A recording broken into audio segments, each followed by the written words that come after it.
योगेश कदम यांचा भास्कर जाधव यांच्यासोबत मोठा गौप्यस्फोट पाहायला मिळतोय। आम्ही गुवाहाटीला असताना भास्कर जाधव बॅग भरून तयार होते। भास्कर जाधव यांना न घेण्याची भूमिका आम्ही मांडली होती। पक्षांतर्गत वाद निर्माण करण्याव्यतिरिक्त त्यांना येत नाही।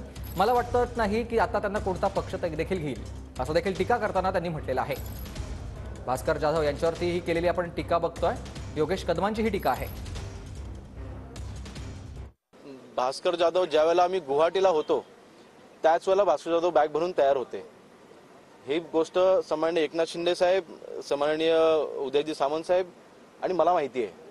आणि त्यावेळेला शिंदे साहेबांनी मला आणि उदय सामंतांना बाजूला घेऊन विचारलं होतं की भास्कर जाधव देखील यायला तयार आहेत, आपण काय केलं पाहिजे। त्यावेळेला भास्कर जाधवांसारखी व्यक्ती ही आपल्यासोबत नको ही भूमिका आम्ही त्यावेळेला मांडली होती।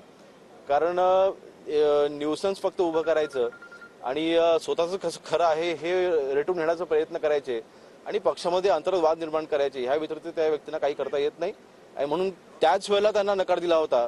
ज्यांच्याबरोबर ते गेलेत त्यांना त्यांच्याकडे सुद्धा आता त्यांचे वजन किती आहे हे सुद्धा एकदा तपासावं लागेल। साईड ट्रॅक करणं हे जे उबटा गटाचं मेन धोरण आहे त्या धोरणामध्ये भास्कर जाधव बसत नाहीत। म्हणून भास्कर जाधवची असलेली बेचैनी या पत्रामधून स्पष्ट दिसते।